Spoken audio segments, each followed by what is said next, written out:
Y se preguntarán ustedes por qué un pastor de los Estados Unidos es el que está hablando de la educación. Porque primero que todo, este es el foro latinoamericano. Estamos en Brasil y yo estoy en los Estados Unidos, donde... Buenas tardes. Por favor. Donde están los americanos hablando inglés. Pero rápidamente déjenme decirles que nosotros somos una organización de iglesias hispanas. Representamos como a 20,000 iglesias hispanas en los Estados Unidos. Y hay una relación completa entre la comunidad latina de los Estados Unidos y la comunidad latina alrededor de Latinoamérica, desde México hasta Chile. En los Estados Unidos hay 70 millones de hispanos, lo que quiere decir 70 millones de hispanos de 21 países. O sea, yo tengo en mi organización gente de cada uno de esos países y los representamos a ustedes. Es como tener un tarro de pintura y meter un palito de tu país y sacar un ejemplo. Nosotros tenemos 70 millones de hispanos. Si fuéramos un país hispano, seríamos el segundo país con mayor población de hispanos en todo el mundo después de México y antes de Colombia. Y el voto hispano, en cierta forma, eligió al presidente Trump. El 45% del voto hispano de los Estados Unidos votó por Trump. Lo que quiere decir que la capacidad de que las pólizas, las legislaciones que van a impactar el movimiento antisemitismo y el apoyo para Israel en el mundo está en cierta forma basado en el apoyo hispano a nuestra causa. En este momento, ¿por qué estamos firmando un tratado de paz? Porque Trump, como dijeron esta mañana, enforzó el poder de los Estados Unidos. Entonces es importante entender que hay una correlación entre lo que ustedes están haciendo y los Estados Unidos. Como organización nosotros tenemos institutos de educación, viajes a Israel y jóvenes que llevamos para poder educar. Y hoy vamos a hablar de la educación y yo quiero primero que todo darles un tiempo a cada uno de que expongan sus programas y quiero comenzar con el padre, y me perdonas que estoy aquí con los nombres todavía un poco confundido, el padre Anderson de la universidad, director de la Universidad Católica de Río de Janeiro, y por favor si pudieses compartir con nosotros parte de tu trabajo, sería una bendición. Gracias. Muy buenas tardes a todos. Pues un gusto estar presente en este evento y compartir un poco mi experiencia más que otra cosa. Yo no he preparado lecciones, sino un poco la vida. Soy sacerdote católico y rector de la Pontificia Universidad Católica de Río de Janeiro. Y también soy el presidente de la organización de todas las universidades católicas de Latinoamérica y Caribe. Entonces, les hablo desde mi experiencia de rector y también presidente de la Universidad Católica de Latinoamérica y Caribe. Bueno, lo que quiero compartir es un poco lo que hemos vivido en la PUC, decimos PUC en portugués, ¿no? PUC. PUC Río. PUC Río es una universidad, la primera pontificia. En el mundo católico hay muchos grados, ¿no? Y hay universidades que son hechas por católicos, otras son Universidad Católica nomás, y otras Pontificia Universidad Católica. Entonces tenemos como un grado de conexión más universal. Entonces somos bastante demandados y nos piden que tengamos una mirada más global, más universal y estamos muy comprometidos con el bien que se puede hacer en todo el mundo. O sea, no es una mirada para nosotros, no tenemos una perspectiva de conversión de personas, tampoco como católicos. O sea, yo soy rector y soy muy libre. Y soy jesuita, esa es otra cosa, ¿no? Soy muy libre. La Universidad Católica no es para los católicos y ni para convertir personas. Católicos o evangélicos o sea lo que sea, no. La Universidad Católica es un servicio de la Iglesia a la sociedad y un servicio que quiere comportar valores. Primero, la democracia, ¿no? Segundo, la justicia social. Tercero, la libertad de cátedra, libertad de expresión, ¿no? Y con todo eso proporcionar una comunidad académica que sea abierta, acogedora, comprometida con el social y profundamente convencida que la educación es no solo el camino, sino que la manera más fuerte, más bonita y yo diría casi sagrada de hacer el camino como humanidad. La PUC Río tiene una historia muy linda porque nosotros somos la universidad, algunos decimos PUC, P-U-C, Pontificia Universidad Católica. Algunos dicen PUJ, Pontificia Universidad Judaica, porque es la universidad de la comunidad judía. ¿No? Tenemos acá pues, estudiantes judíos y la comunidad está presente en toda la universidad. O sea, no es que frecuenta la universidad, no, hace la universidad. O sea, está en todos los niveles, estudiantes, profesores, cuadro administrativo. Entonces es una comunidad que se siente como parte de la historia.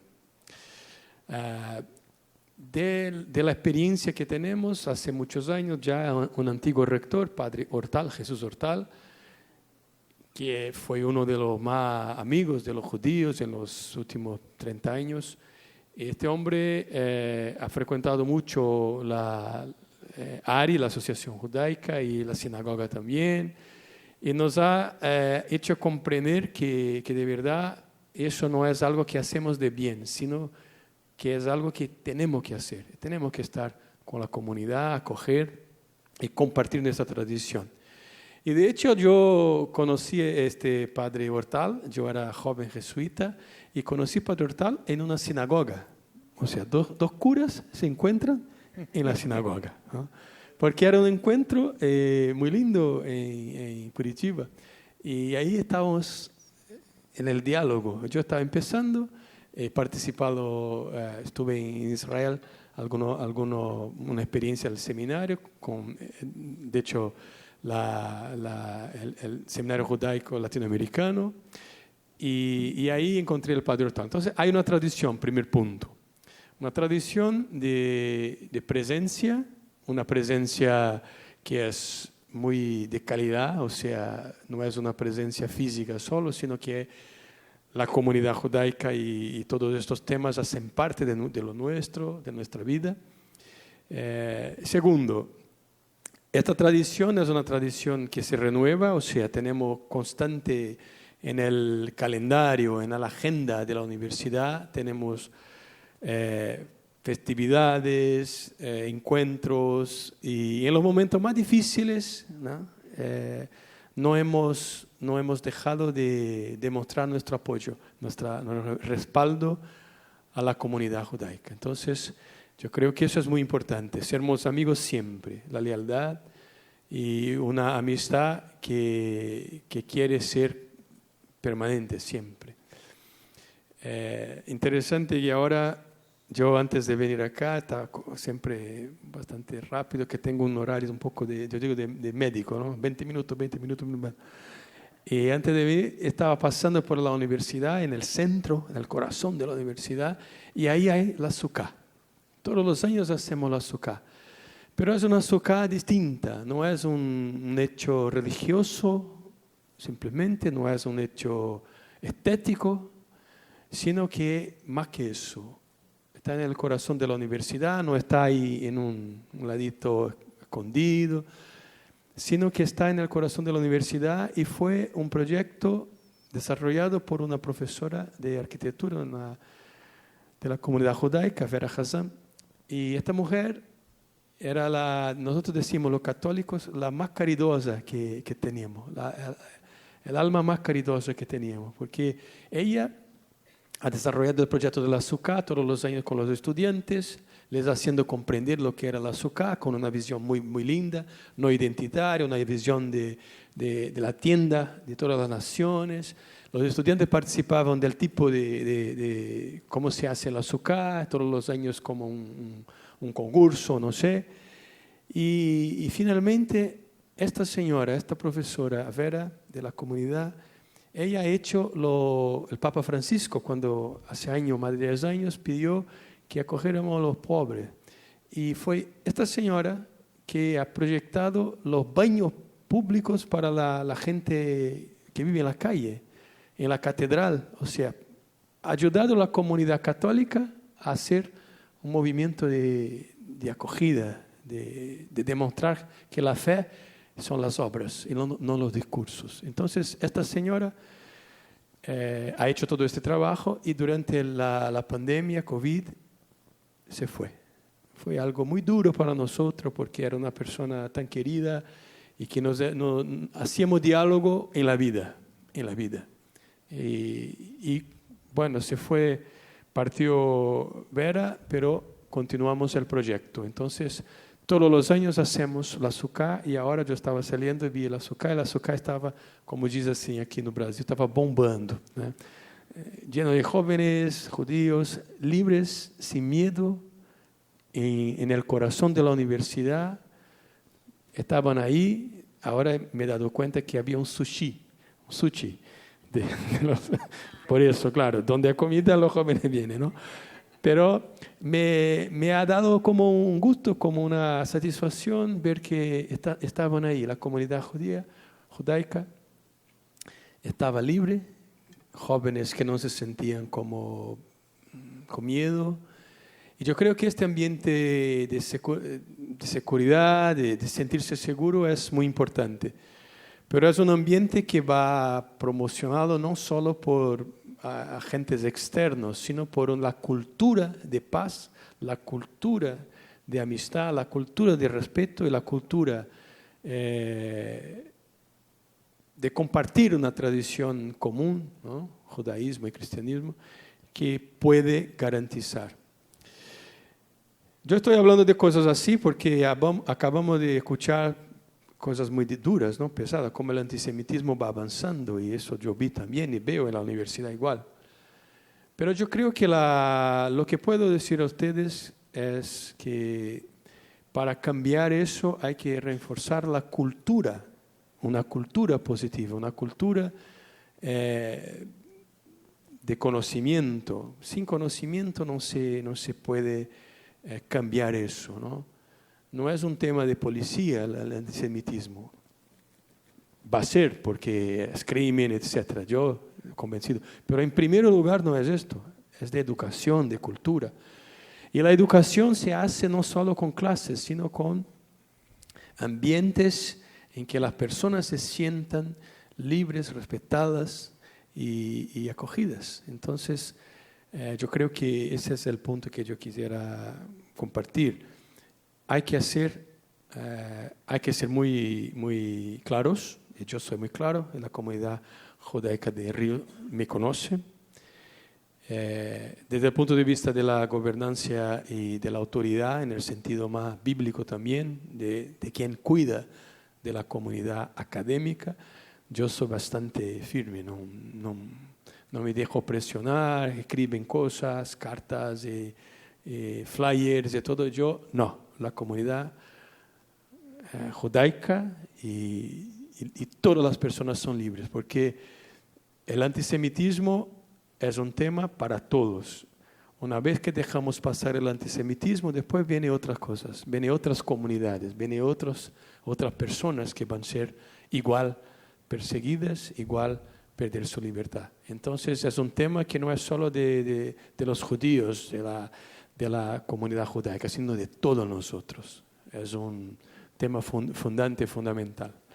Por eso yo quiero un poco compartir eso. Mientras estamos aquí nosotros, en este teatro tan grande, ahí en la PUC Río hay una sukkah sencilla, muy linda, muy frágil. No hemos puesto seguridad, no, muy frágil, pero muy libre. La fuerza de estos señales. No podemos más apostar solo en lo que es fuerza, aunque muchas veces hemos necesidad de defendernos, y ustedes más. Pero no está ahí nuestra fuerza.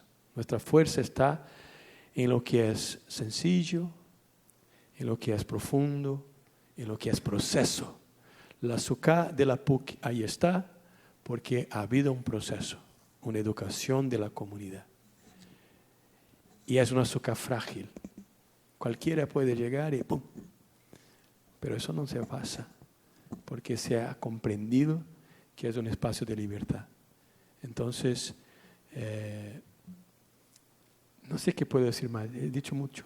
Los curas hablan mucho, los rabinos también. Bueno, estamos haciendo un programa muy bonito con la universidad, yo no sé ahora el nombre, Universidad de Buenos Aires. Espera, un minuto. Aquí está, con Ariel, Instituto Universitario Isaac Abarbanel. Y ahí estamos, ahora hemos hecho un curso online y estamos haciendo como juntos, estamos más cerca y con propuestas bastante de educación, y brasileños y argentinos, pero yo espero que sea toda Latinoamérica, ¿no? Entonces, por ahí vamos. Termino, última palabra, creatividad. Creatividad. El discurso de odio, el antisemitismo y todo lo que estamos viviendo en el mundo nos pide mucha creatividad. Creatividad para encontrar otras formas de educar a las personas, otras formas de sensibilizar a las personas. Creatividad para encontrar caminos nuevos. Y la creatividad no está en nuestras manos nosotros. Yo tengo 50 años ahora. Y la creatividad está con los jóvenes que veo ahora. Ellos nos tienen que decir, no nosotros a ellos. Ellos nos pueden decir, vamos por acá, ¿no? Entonces yo quisiera confiar todo eso a las nuevas generaciones, que nos puedan conducir ellos, ¿no? Hay una escultura muy linda, y les dejo esta imagen. En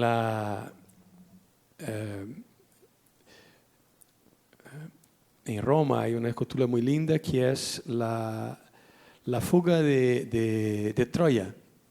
Hay un gran personaje que lleva consigo el padre viejo en los brazos y atrás viene su hijo, ¿no? El padre viejo viene con los dioses, con sus instrumentos religiosos, que es la religión, símbolo de la religión. Y el hijo atrás viene con un fuego, que es símbolo de esperanza. Entonces, esta escultura nos habla un poco de eso. Tenemos que llevar la tradición, pero también dejarnos de alguna manera conducir por la llama de la esperanza, y que está en el niño, en los jóvenes.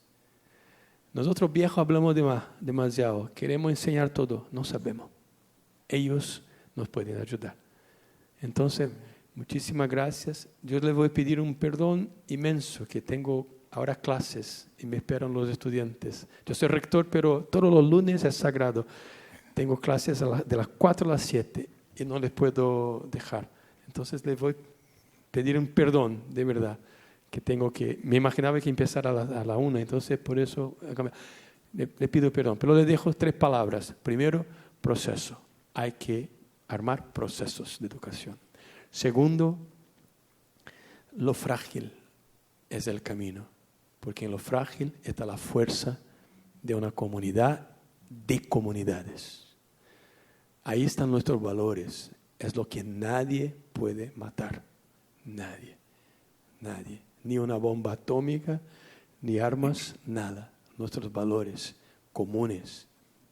Y tercero, la creatividad. Dejar abierto espacio a los jóvenes. Yo creo que esto es muy importante. Muchas gracias. Muchas gracias. Quiero decirte que el trabajo de la Iglesia Católica lo admiramos mucho, sobre todo porque ustedes transmiten la fe en acción, y que donde creo que tenemos que nosotros llegar a ese puesto, y le agradecemos mucho que esté con nosotros hoy. Quiero ahora invitar a Susan Bernstein desde Uruguay, que ella es una profesora y ella es experta en Isabel, investigadora sobre el Holocausto, que nos va a dar su presentación. Hola. Padre, con gusto. Bueno, buenas tardes a todos y gracias por la convocatoria, la invitación. Es cierto, me especializo en el estudio y la enseñanza del Holocausto, pero hoy voy a tratar de abordar otro tema que, si bien no es tan diferente, pero es otro tema, y es la enseñanza del antisemitismo. Y voy a pedir al técnico que está allá arriba que me ayude con la presentación. El primer tema, la primera pregunta es si el antisemitismo es algo que… Bien. La otra, por favor. Me voy a parar. Si el antisemitismo es algo que se debe enseñar. Parece una pregunta banal, ¿verdad? Pero reflexionemos. ¿Estamos enseñando antisemitismo o estamos combatiendo solamente? Estamos luchando cuando aparece y ahí reaccionamos.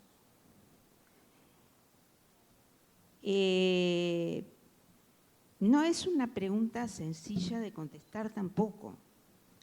Hay gente que se opone a enseñar antisemitismo porque dice que es una forma de fomentarlo, de dar ideas, ¿sí? Y yo era de esa idea en un momento, pero con el crecimiento y con lo que está ocurriendo desde el 7 de octubre en el mundo en general, en todos nuestros países, ya lo vimos, considero de que es hora de por lo menos pensarlo, reflexionar y planificarlo. Quizás nos hemos dedicado mucho a estudiar la Shoah, y sigo defendiendo que hay que estudiar la Shoah porque nos permite aprender una cantidad de valores humanos que queremos transmitir a nuestros jóvenes. Pero yo creo que tenemos que mirar no solo para atrás, tenemos que mirar alrededor, tenemos que mirar para adelante. Y la realidad nos está imponiendo que, a mi juicio, habría que enseñar el antisemitismo. Ahora bien, la próxima, por favor. ¿Qué significa enseñar el antisemitismo? Significa reconocer cuando es antisemitismo y diferenciar de otras cosas que pueden suceder y que no llegan a ser antisemitismo. Es desenmascarar los mitos y las mentiras, ¿sí?, las falsas acusaciones que maneja. Es contrarrestarlas, enfrentarlas, ir con la verdad frente a la mentira. La próxima, por favor. Segunda pregunta que me cuestioné fue si todos pueden enseñarlo. ¿Todos pueden enseñar el antisemitismo? Bueno, seguimos. Creo que para poder enseñarlo, ¿podemos seguir con la próxima? Primero hay que estar dispuesto a enfrentarse a un público. Cuando hablo de la enseñanza del antisemitismo, hablo no solo en el ámbito judío, por supuesto, ¿no? Estamos hablando en otros ámbitos que tengan que ver con la docencia, en ámbitos académicos, en ámbitos donde uno pueda dar a conocer qué es el fenómeno y dentro de qué fenómeno estamos navegando. Hay que estar dispuesto a que te inquieran y te cuestionen. O sea, no es una tarea fácil. Yo ahí elegí la figura de un chaleco antibalas. porque es una lucha. Es una lucha donde tenemos que defender las verdades frente a las mentiras, a los estereotipos y a los prejuicios que existen. Entonces, hay que estar preparado para todas aquellas preguntas, incluso especialmente las ofensivas y agresivas que pueden surgir. Hay que exigir respeto y exponer los estereotipos, o sea, denunciar y evidenciar que la persona que maneja el antisemitismo es un odio que maneja estereotipos, y estereotipos son formas de enunciar o categorizar a personas de acuerdo a diferentes características, que generalmente son negativas. La tercera interrogante, ¿cómo abordarlo? Si tengo que enseñarlo, ¿cómo lo abordo? Bueno, yo creo que, seguimos, el antisemitismo es parte de los discursos de odio y discriminación. Es un discurso de odio y es una forma de discriminación. Y si nosotros luchamos y enseñamos y queremos enseñar a nuestros jóvenes a respetar al prójimo, a construir una sociedad más que tenga tendencia al diálogo, que se escuche uno a otro, que respete la diversidad, bueno, tenemos que afrontar que hay diferentes formas de discriminación, ¿sí? El racismo, la xenofobia, la discriminación por género, la discriminación física, otros ejemplos, y también el antisemitismo. No hay una vacuna contra el odio, no existe, ojalá existiera, ¿verdad? Pero es como una pandemia que necesitaría una vacuna. ¿Por qué es como una pandemia? Porque se contagia. ¿Ustedes vieron cómo se contagia? Cómo las calles, las manifestaciones parecían contagiarse y expresar un odio que sale de adentro, ¿sí?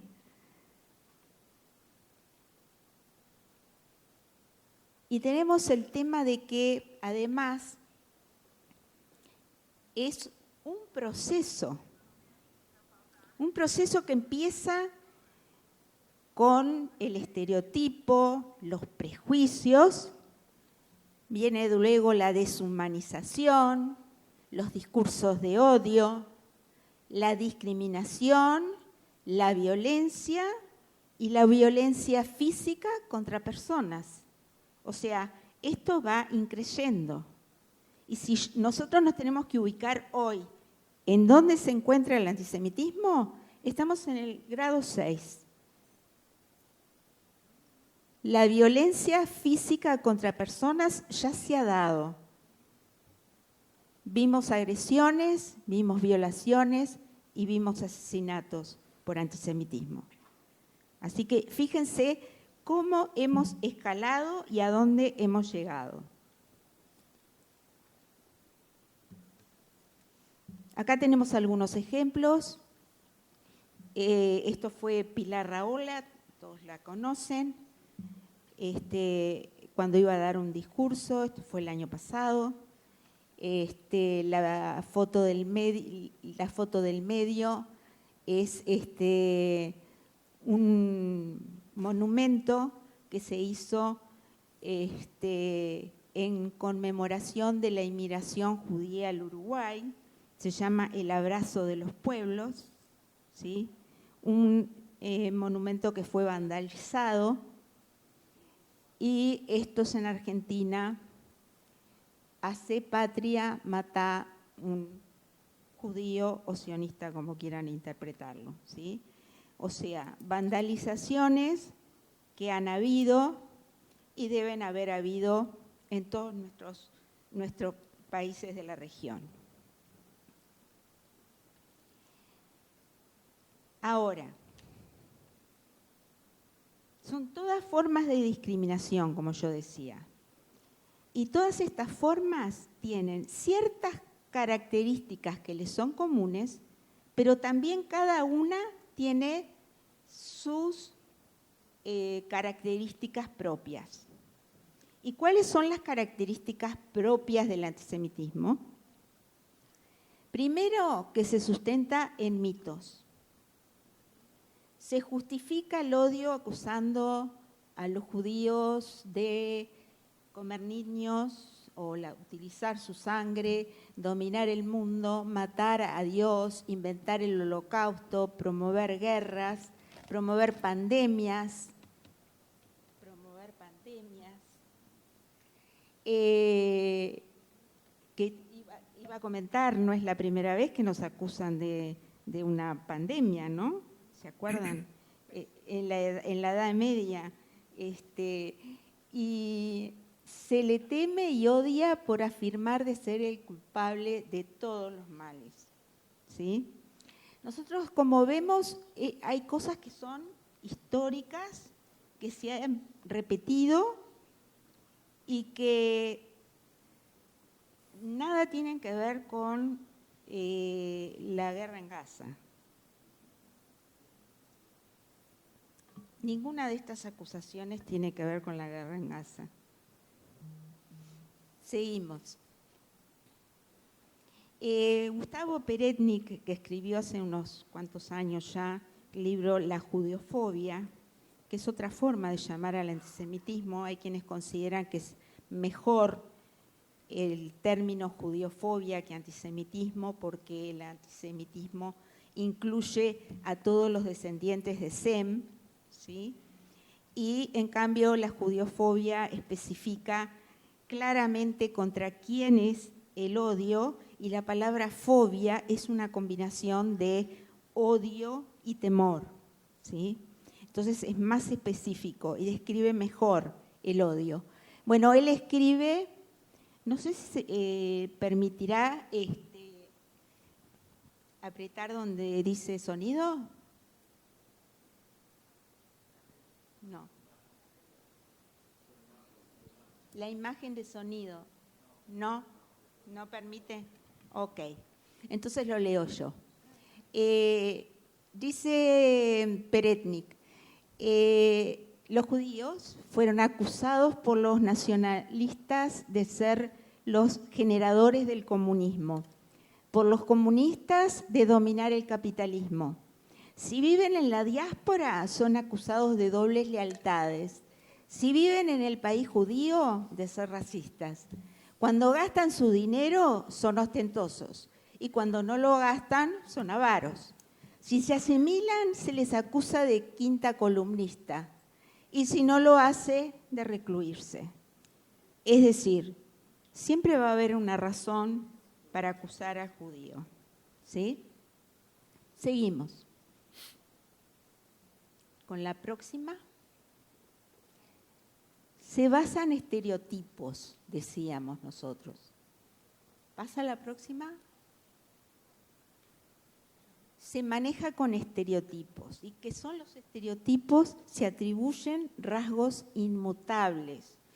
Esto ocurre incluso, por supuesto que ocurre en todas las formas de discriminación. Encierran un conjunto de creencias con juicio de valor generalmente negativo para descalificar, estigmatizar, justificar maltrato y violencia y legitimar el ultraje. Esto puede ser contra una persona, a un colectivo o a un concepto. Y esto puede ser contra los judíos, contra un gordo, contra un flaco, contra un inmigrante, contra alguien que tenga dificultades o alguien que sea muy capaz. Y así podríamos elegir cómo se hace el bullying hoy en las aulas, ¿sí? Y tenemos también, no solo en las aulas, tenemos series que estamos viendo últimamente donde ocurre un bullying que lleva psicológicamente a la gente a quitarse la vida. Ok. Voy a mostrarles 3 herramientas que son importantes para la educación del antisemitismo. Esta pertenece a la ADL, la Liga Antidifamatoria, que habla de 7 formas diferentes de antisemitismo o 7 acusaciones diferentes que utiliza el antisemitismo.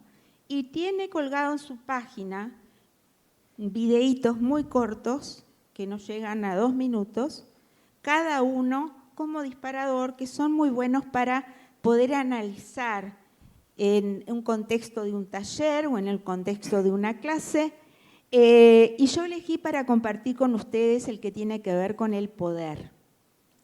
A ver si se pasa el video. Bienvenido a Antisemitismo al Descubierto, una serie de videos creados por la ADL para explicar y combatir los mitos antisemitas más comunes.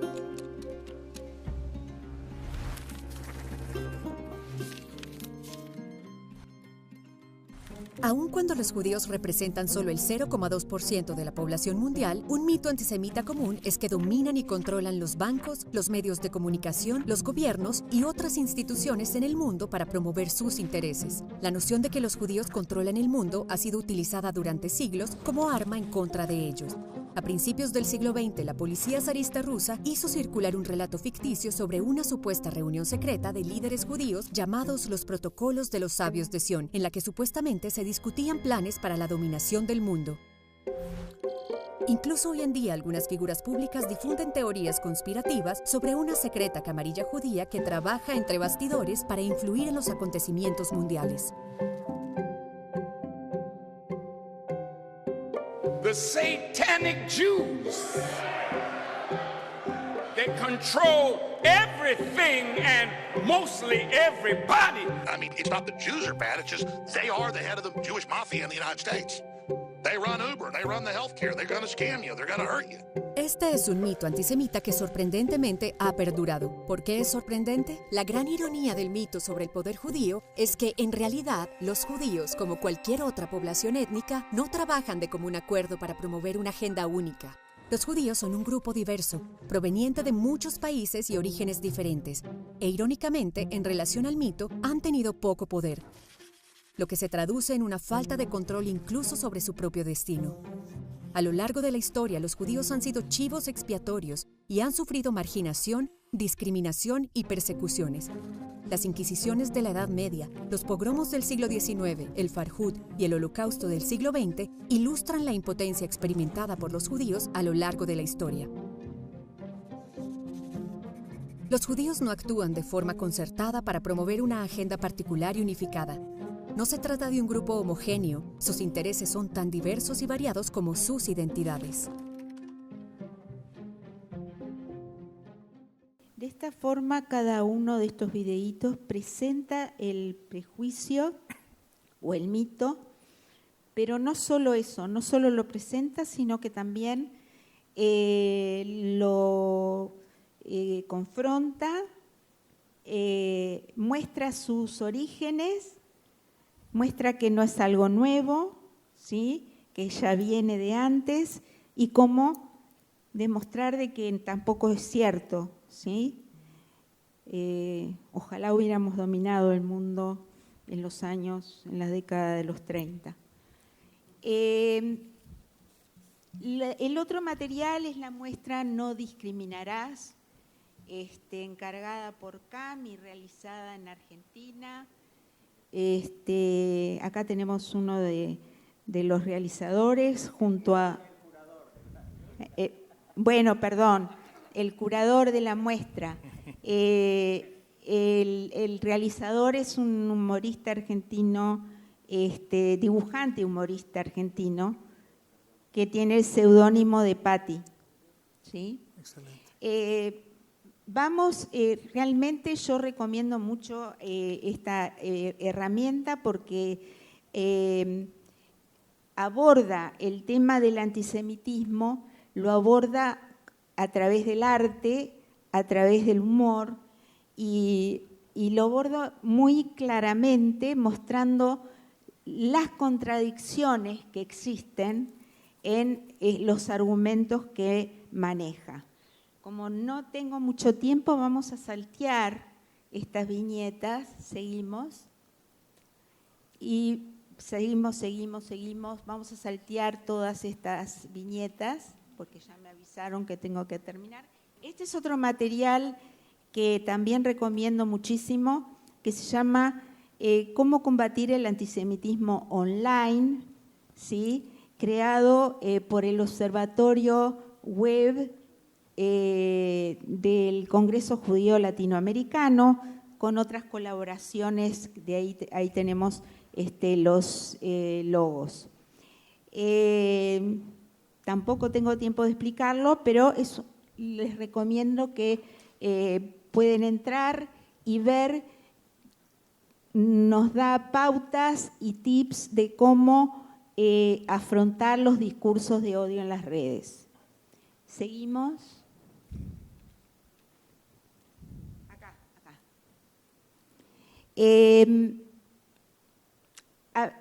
A ver, enseñar el antisemitismo nos permite además encarar otros temas.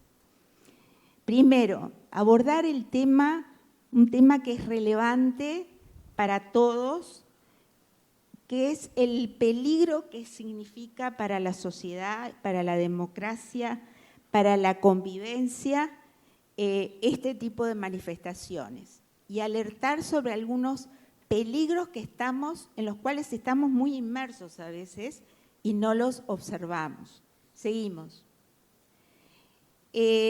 Nos permite hablar de las diferencias y de la diversidad y cómo las diferencias y la diversidad nos pueden enriquecer y de hecho lo hacen y nos permiten ver la posición de otro, nos permiten empatizar con otros, escuchar a otros, conocer otras ideas y entender que cada uno es diferente, pero cada uno aporta a la realidad.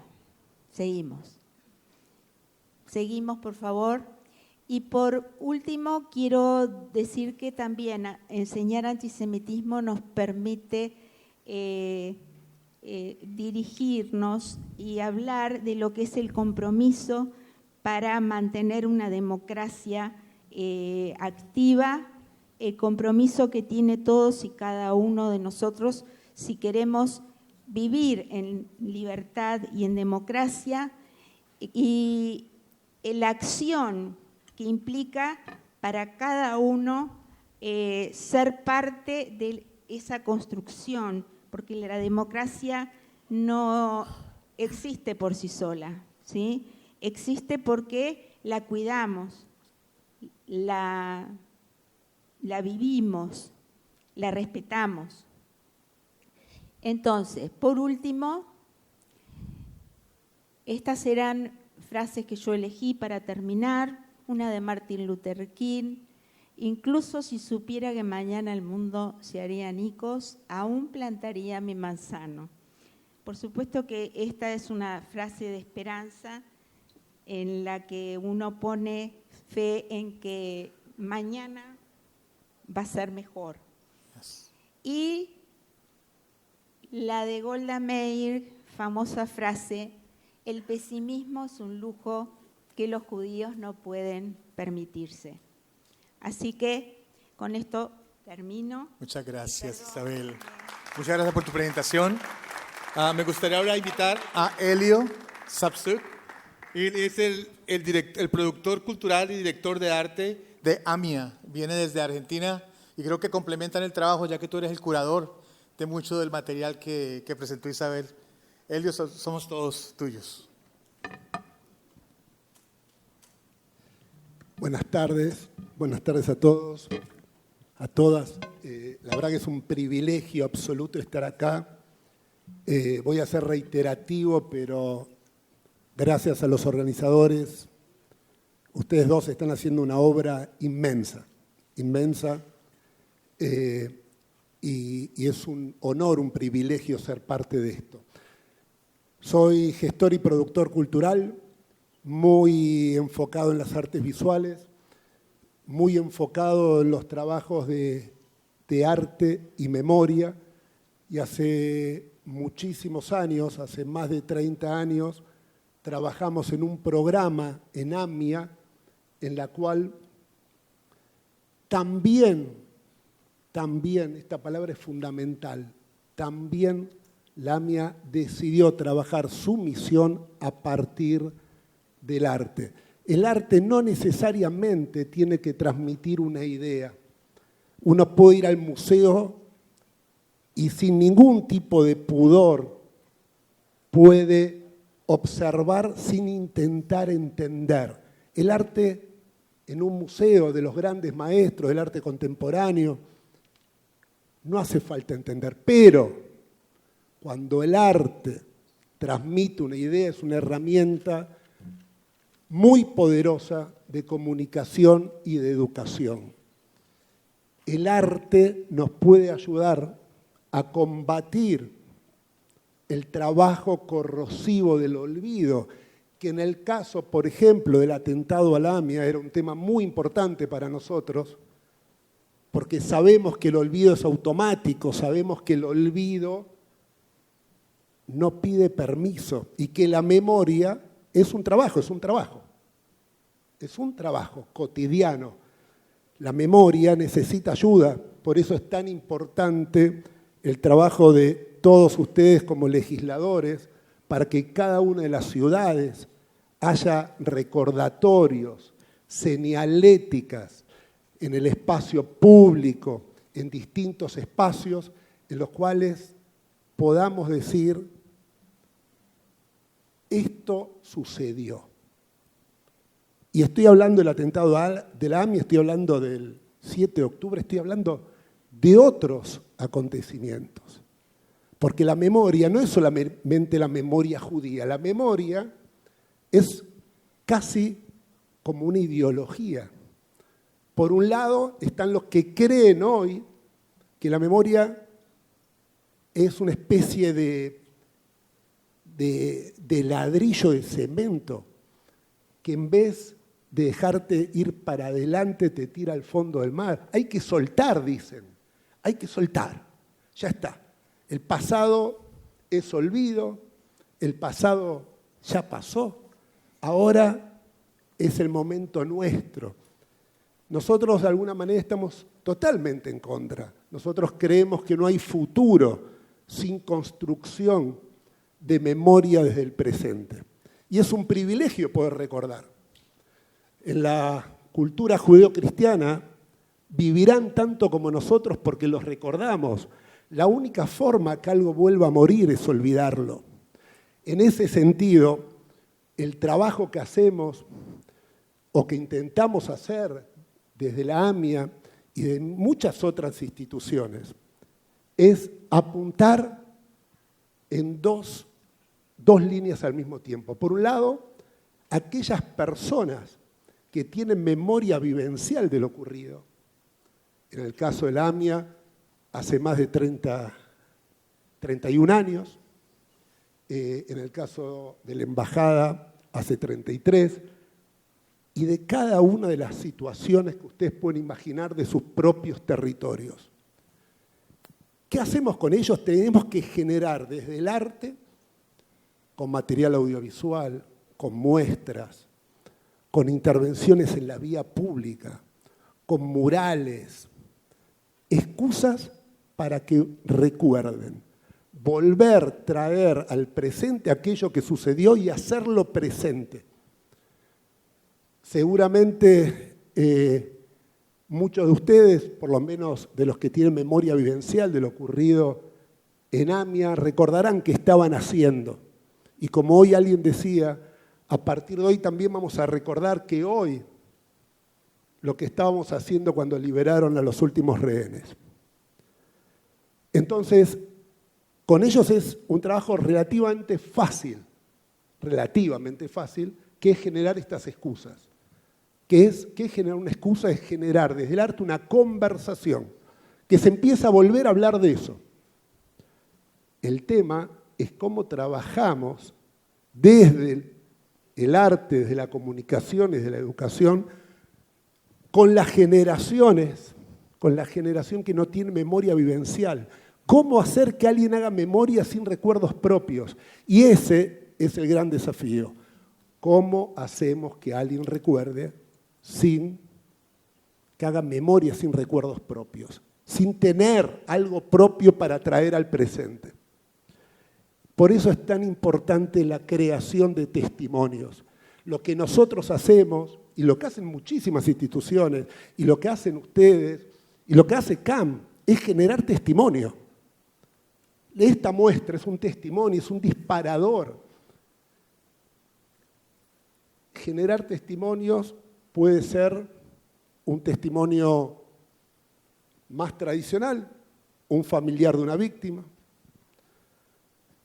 una víctima sobreviviente, en el caso del atentado de la AMIA, en el caso del 7 de octubre, familiares de gente asesinada, sobrevivientes, ex rehenes, pero también un testimonio puede ser una muestra, un material de una narrativa no verídica, pero que trabaje la temática.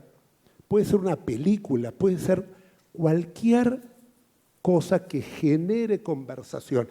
Y entre esos testimonios, los bien testimoniales, como lo dice la palabra, pero también los materiales audiovisuales, las muestras, todas las herramientas que nos da los distintos lenguajes artísticos generan una memoria colectiva. Y en esa memoria colectiva es donde pretendemos que las generaciones que no tienen memoria vivencial de lo ocurrido vayan a tomar prestado esos recuerdos para hacerlos propios. Y el hacer propio algo es, para nosotros que no somos educadores, no me reconozco educador, lo máximo y lo más cerca de la educación es haber sido maestro en recreación no formal, ser madrid. Y cuando esta condición de ser madrid, educador no formal, que aprendimos era que la única forma de generar continuidad es impactar en el otro. Impactar en el otro no tiene que ver con un ser superior que seduce a otro, sino impactar en el otro es lograr que el otro sienta como propio aquello que cree que no es propio. La educación, si tenemos observadores, siempre va a ser algo del otro. Nosotros tenemos que convertir un observador en alguien que se involucre. En términos de nuestra actividad, la única forma que tenemos de poder impactar en el otro es entrar por la puerta de la emoción y después trabajar el contenido. La puerta de la emoción, y soy cero conductista, es la posibilidad de generar empatía y entender que lo que sucede también me involucra a mí.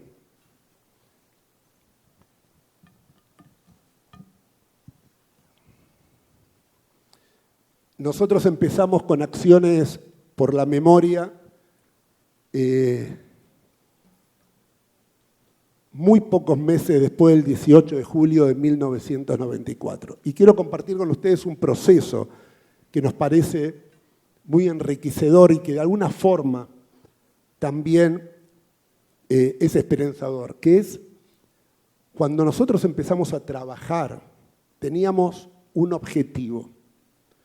El primer objetivo que teníamos era que la sociedad argentina no entienda que esto solamente fue un atentado a la comunidad judía, porque entendíamos que el trabajo que íbamos a tener que hacer iba a durar mucho tiempo y que esto lo tenía que tomar la sociedad argentina como un tema propio.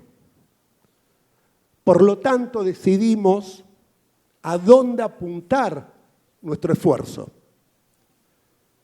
A veces es muy tentador tratar de convencer a convencidos. ¿Ok? Convencer a convencidos. Es muy tentador porque el aplauso es muy directo y muy fácil. El tema es cómo generamos esta conversación con la sociedad en general. Después de 30 años puedo decir que fue muy efectiva. Cada uno de ustedes puede entrar a una página web que tiene la AMIA, el Departamento de Arte y Producción. Tenemos algo así como 600 muestras de arte que trabajan la temática, sí, 600 muestras que recorrieron casi todo el mundo, más de 580 videos, materiales audiovisuales, todos disparadores para trabajar esta y otras temáticas, porque la experiencia trabaja sobre una herramienta básica que puede ser después trabajada desde el antisemitismo y desde otro tipo de flagelos. Al principio, cuando uno hablaba con un artista para hacer una acción que tenga que ver con AMIA, se trabajaba desde la solidaridad. ¿Qué es la solidaridad? Yo estoy con vos. Esto es tuyo, pero estoy con vos. Que era un acto bastante benévolo, estaba muy bien. Después de 30 años pudimos convertirlo en que ya no hay solidaridad, sino que la participación es en defensa propia. Hoy, el atentado a la AMIA es parte del ADN de la sociedad argentina. Durante el mes de la memoria, que va del 18 de junio al 18 de julio, es el tema de mayor atención en los medios. Se trabaja hoy en casi 18 provincias en forma sistemática. Hay programas de lo que se les ocurra para trabajar esto. Esto no significa que estamos bárbaros. Esto significa que hay un trabajo realizado y que hoy, fuera del 24 de marzo, que es el día que se conmemora el golpe de Estado, es la acción de memoria, el atentado a la AMIA, la acción de memoria con mayor visibilidad en la sociedad argentina. Lo pudimos lograr, y esto es un trabajo día a día, porque vamos 2 pasos adelante y de repente tenemos que dar 3 pasos para atrás, porque pudimos lograr que sea parte de la identidad argentina. ¿Y cómo es parte de la identidad argentina? Por una sola cuestión. Nosotros elegimos qué recordar. Y ese elegir qué recordar nos constituye en términos de identidad. El tema del 7 de octubre nos partió a todos. Nos partió de distintas formas. A mí en lo personal me quedé con la mitad de mis amigos. El ámbito de la cultura, el ámbito del arte. Tuvimos discusiones sumamente fuertes. Había una imposibilidad de tener empatía con aquello que ellos consideraban el poderoso, ¿no? El 7 de octubre, de alguna forma, tuvo un correlato similar al 11 de septiembre del 2001, ¿no? Donde uno veía lo de las torres y de alguna forma era, bueno, alguna vez le tenía que pasar a ellos, alguna vez le tenía que pasar a Israel.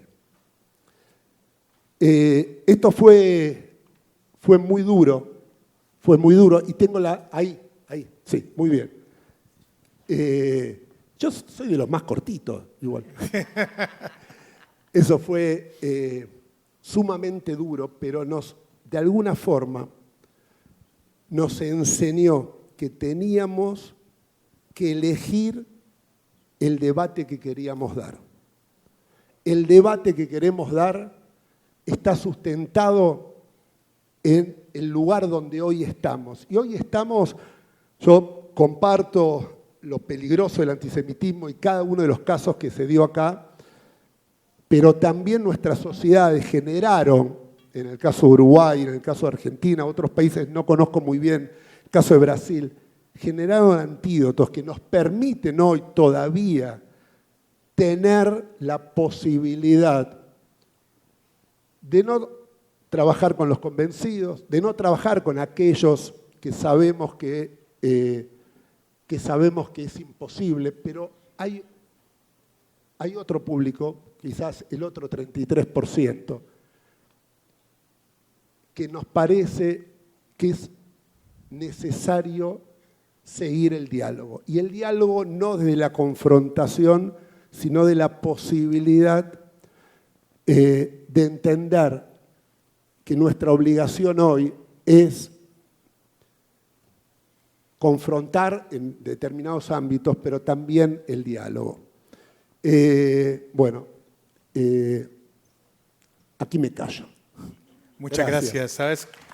Interesante. Me encanta lo de la memoria vivencial, sobre todo en esta época del TikTok, cuando nuestros jóvenes con un video de 45 segundos ya toman decisiones y opiniones que están completamente equivocadas. Quiero introducir ahora a Sabrina Ahmedchet, diputada nacional de Argentina, presidente de la Comisión de Derechos Humanos, presidenta del Grupo Parlamentario de Amistad de Argentina e Israel y fundadora y presidente del Foro Argentino contra el Antisemitismo. Mucho gusto tenerte con nosotros. Hola a todos. Hace mucho que estamos acá. No sé si es de mañana, si es de mediodía, si es de noche. Tampoco tengo claro qué día es hoy. ¿Qué día es hoy? Una buena pregunta. Creo ¿Qué que día lunes. es hoy? Lunes 13. Hoy el lunes 13 estamos en la... 13 de octubre. Yo creo que para mí y para muchos, hoy es 8 de octubre. Hoy es 8 de octubre del 2023. Porque la vida se nos detuvo y en muchos casos nos transformó.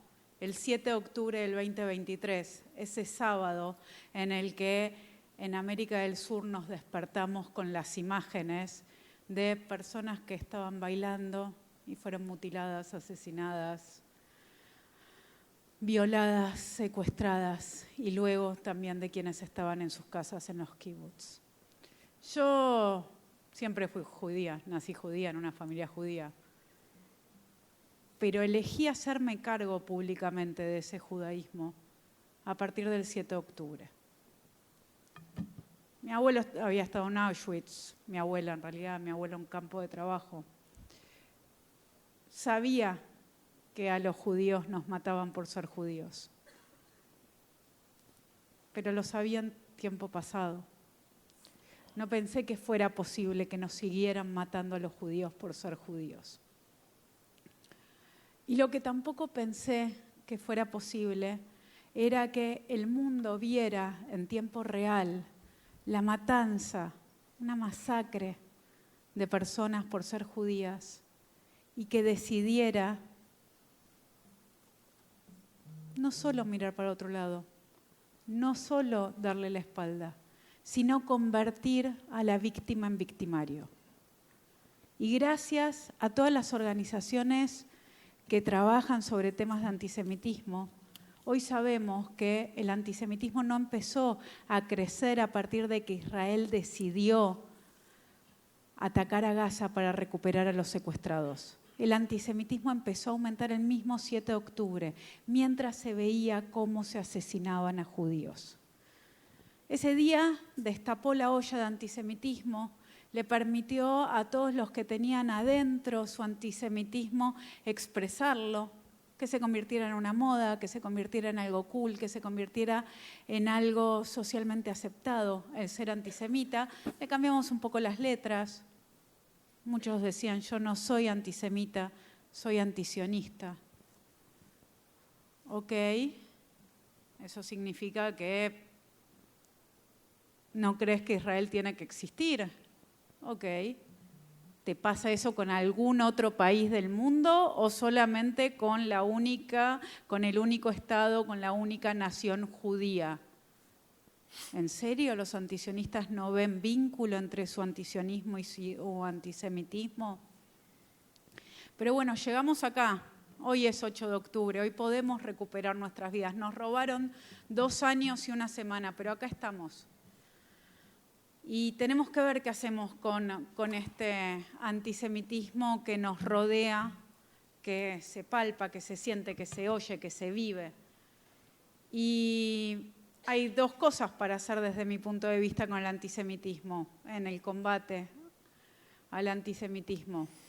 Una es perseguirlo, judicializarlo. Estuvimos hablando sobre las definiciones del AIRA a la mañana y el papel de la justicia, cuando la justicia adopta esa definición y finalmente puede condenar a alguien por hechos de antisemitismo, por expresiones de antisemitismo.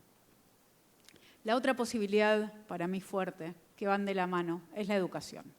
Ahora bien, ¿a quién?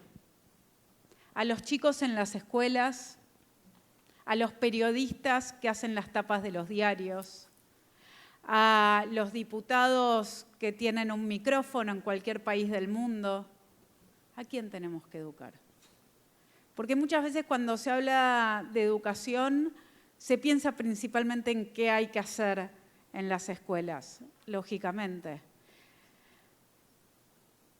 Pero pensando sobre alguna de las cosas que contó Elio sobre la experiencia de AMIA, está claro que es a la sociedad entera sobre la cual tenemos que intervenir. Y ahí también me hago una pregunta, porque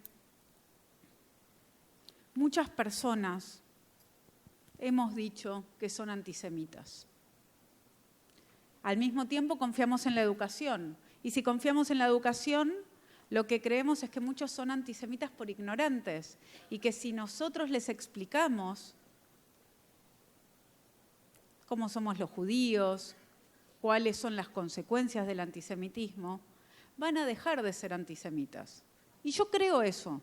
Yo creo fuertemente que alguien que tiene ideas antisemitas puede dejar de serlo, pero al mismo tiempo veo que se sigue señalando a gente de hace 10 años dijo esto antisemita, es un antisemita, se dice automáticamente. Entonces creo que también tenemos que reflexionar nosotros si tal vez alguien que expresó algo que fue una frase o una descripción o una acción antisemita y deja de serlo, me parece que ese modelo, que esa persona hay que tomarla como modelo y no lo solemos hacer. Creo que hay que mostrar que mediante la educación se termina con el antisemitismo y que tenemos que abrazar a aquellos que han sido antisemitas y ya no lo son. Formo parte desde el inicio del Foro Argentino contra el Antisemitismo. Aquí está también Damián Arabia, que estuvo con nosotros a la mañana y que es uno de los miembros también desde el inicio. Nosotros creemos fuertemente en la educación. Somos un grupo de políticos, periodistas, intelectuales, la mayoría de hechos no judíos, al menos eso siempre fue lo que buscamos, porque comparto también con Elio, es muy cómodo hablar entre nosotros y a veces muy necesario. Yo estos 2 años necesité recibir un montón de abrazos de gente que se sentía exactamente igual que yo. Entonces entiendo que nos hablemos entre nosotros, pero lo más importante, lo sabemos, es hablar a quien piensa diferente. Por eso, desde el Foro Argentino contra el Antisemitismo, el 8 de marzo del 2024, pintamos las cebras de una esquina que existe en la ciudad de Buenos Aires, en donde cruza una avenida que se llama Estado de Israel, con una calle que se llama Palestina, y pintamos las cebras con los nombres de todas las secuestradas que estaban en Gaza. Porque era 8 de marzo, y las organizaciones feministas no estaban diciendo una sola palabra de lo que habían sufrido las mujeres el 7 de octubre. y entendimos que no lo estaban haciendo porque esas mujeres eran judías, no eran parte del colectivo feminista o de lo que el colectivo feminista estaba defendiendo, era parte de lo que el feminismo ocultaba. Por eso planteamos que si sos feminista y no hablás sobre lo que le ha sucedido a las mujeres el 7 de octubre, no sos feminista, sos antisemita. E hicimos campañas audiovisuales con actrices que también transmitían el mensaje de hay mujeres y tenemos que poner las voces por ellas, aun cuando son judías. Hicimos campañas con futbolistas porque en el fútbol hay mucho antisemitismo. Hicimos guías para periodistas porque nos cansamos de discutir con ellos sobre titulares o sobre notas que venían de cables españoles, pero que claramente destilaban antisemitismo, posiblemente sin darse cuenta. Tenemos 2 años en el Foro Argentino contra el Antisemitismo, hicimos poquito, queda muchísimo para hacer, pero 2 años. ¿Cómo? Tienes 3 minutos. 3 minutos, termino antes. Yo te doy un poco más. Pero me parece muy importante que en un ámbito como este, que quiero felicitar fuertemente a Yá y a Nurit, porque la verdad es que estos 2 días han sido días de aprendizaje, de reflexión, de entender qué es lo que sucede en otros países, de poder llevarnos a los nuestros el desafío de ser mejores. Creo que nos quedan algunas cuestiones sobre las cuales machacar. El material que señalaba Isabel de ADL, la verdad es que es brillante. Cada uno de esos videos son fantásticos. En la Argentina, en general, se enseñan en escuelas judías. Hay que cambiar esto y obviamente es mucho más difícil entrar en escuelas no judías para hablar de estos temas. En la currícula de casi todas las provincias de Argentina, el antisemitismo solamente es tratado cuando se habla del Holocausto, cuando se habla de la Segunda Guerra Mundial, como si el antisemitismo se hubiera terminado ahí. Tenemos que hablar del antisemitismo y yo estoy de acuerdo con lo que dice Isabel, porque yo también tengo estas discusiones, las tenemos en el FACA todo el tiempo. ¿Mostramos hechos de antisemitismo? Porque muchos dicen cuando mostramos hechos de antisemitismo estamos naturalizándolos, estamos mostrando que sucedan y al mostrar que sucedan estamos habilitando a que sigan sucediendo. Y yo creo que esto es lo que se permitió durante muchísimos años, porque a la salida de la Segunda Guerra Mundial creímos que el antisemitismo se había terminado para siempre. Y durante muchas décadas se trabajó en este nuevo antisemitismo. Yo diferencio tipos de antisemitismo, desde el antisemitismo original cristiano hasta aquel antisemitismo nazi o este antisemitismo antisionista. De este antisemitismo antisionista se viene trabajando para difundirlo en universidades, en organizaciones internacionales hace décadas. Y a nosotros recién se nos dio la posibilidad de darnos cuenta de que eso estaba sucediendo el 7 de octubre y con la reacción posterior del mundo. Entonces, para concluir y ajustarme al tiempo, creo que nos tenemos que hacer muchísimas preguntas. Creo que tenemos que entender que hay que mostrarlo porque eso que nosotros sabemos, la mayoría de la gente que nos rodea no lo sabe. Y no solo van a ser solidarios con nosotros, sino que van a ser hermanos en esta causa, porque entienden que el antisemitismo no es solamente contra los judíos, que los judíos somos los canarios en la cueva, somos los primeros que dejamos de hablar porque estamos muertos, pero atrás nuestro siguen los muertos. Es por eso que, entendiendo que la tarea de educación es en todos los ámbitos, es permanente, es con todos, es incluso con quienes nos insultan, porque tal vez el que nos insulta todo el tiempo tiene en algún momento un rato en el que hace silencio y puede escuchar algunas de las cosas que decimos.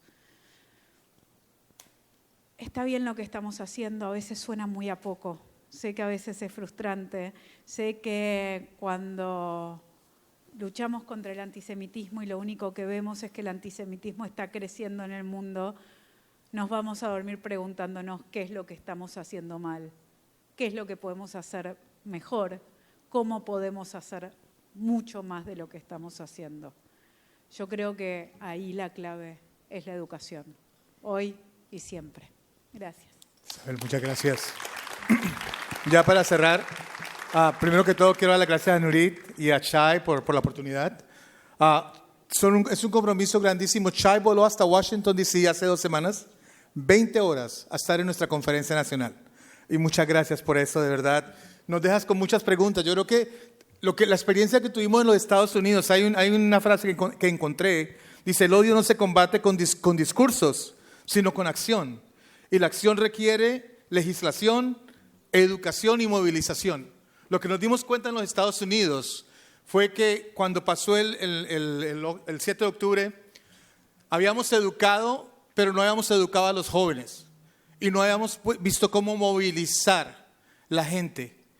El otro lado movilizó las universidades. Harvard, Columbia University, los profesores de las universidades. Si nosotros no reexaminamos lo que estamos haciendo, lo que tú preguntas, y cuál es nuestro siguiente paso y en qué fallamos, porque en alguna forma hemos fallado, que el mensaje público de la víctima se convirtió en el agresor, que los jóvenes nuestros no están apoyando la rectitud y la justicia, sino que están apoyando a un movimiento que es terrorista y que mató 1.200 personas, niños, mujeres y hombres. En alguna parte el sistema que tenemos está fallando. Y tenemos que ver que esta lucha contra el antisemitismo podemos verla de 3 formas. Yo la miro de 3 formas. Antes de octubre 7, hasta hoy y para dónde vamos mañana. Porque esto se va a repetir. Y si nosotros no podemos movilizar a la comunidad de una forma grande, el que moviliza a la comunidad es el que coge los votos, el que elige los legisladores y al final del día nuestro estilo de vida y define la cultura. Nos toca pasar de reunirnos como legisladores a ver cómo alcanzamos las masas y cómo tocamos nuestra juventud, porque el futuro nuestro está en ellos. Entonces los dejo con preguntas y con retos, porque yo tengo esos retos en los Estados Unidos. Nos están quitando nuestros jóvenes, les están redefiniendo la identidad y en alguna forma nuestra conversación se nos está quedando acá. Y ellos están viendo TikTok y lo estamos perdiendo. Muchas gracias y que Dios los bendiga.